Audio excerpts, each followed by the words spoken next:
두 번째 키워드 볼까요? 자, 두 번째 키워드 바로 보겠습니다. 자, 이거 왜 이래? 예. 이건 뭐 전두환 씨가 이제 지난 3월 이제 법정 출석했을 때 기자들 앞에서 했던 이야기였죠? 그렇습니다. 그 5.18 광주 민주화운동 책임을 전혀 인정하지 않겠다.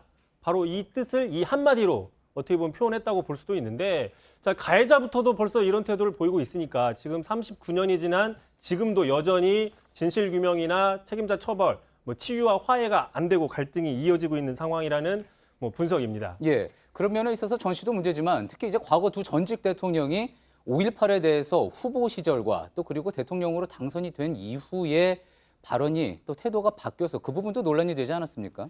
네, 그렇습니다. 구체적으로 이명박, 박근혜 두 전직 대통령 둘 다 대선 후보 시절에는 화합 차원에서 5.18을 열심히 챙기다가 대통령이 되자 말씀하신 것처럼 좀 달라진 태도를 보였습니다.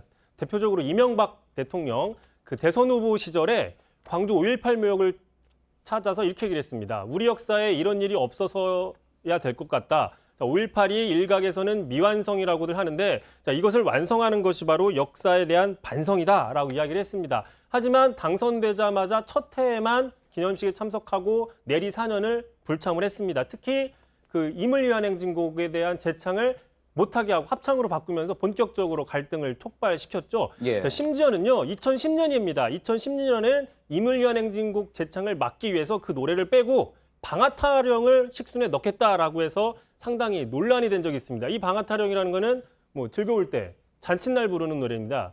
추모식에서 이런 노래를 부르겠다는 발상 자체가 상당히 유족들한테는 상당히 받아들일 수 없는 상황이었던 겁니다. 예. 불과 몇 년 전만 해도 임을 위한 행진곡을 5.18 추모식에서 부르느냐, 재창을 하느냐, 않느냐 이 부분이 이제 논란이 되면서 또 기사거리가 되기도 하고 그랬었는데 이제 재창을 다 하고 있는 거잖아요. 오늘도 재창을 했고요. 그렇습니다. 당장 오늘 5.18 기념식 같은 경우에 보면요. 황교안 대표 같은 경우에 지난 2016년 총리 시절에는 그 정부의 재창 불허 방침에 따라서 주변 사람들이 부르든 말든 본인은 입을 굳게 닫고 있었습니다. 하지만 오늘 같은 경우에는 이렇게 손까지 흔들면서 열심히 따라 부르는 모습을 보였습니다.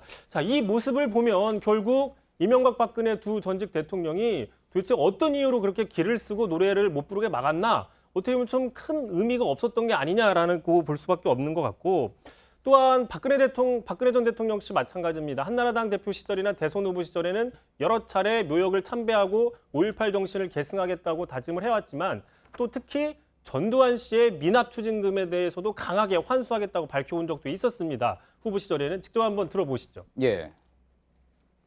전두환 전 대통령의 그 자녀 재산에 대해서 철저하게 추적을 한다고 노력을 했지만은 미진했던 점에 대해서는 아쉽게 생각을 합니다. 앞으로도 더 노력을 해서 시효가 완성되는 일이 없도록 최선을 다하겠습니다.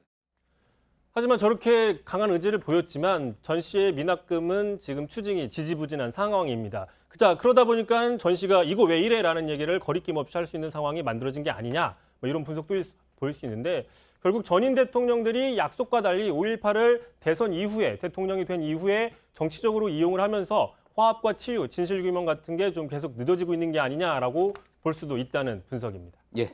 잘 들었습니다. 비하인드 뉴스 이성대 기자였습니다.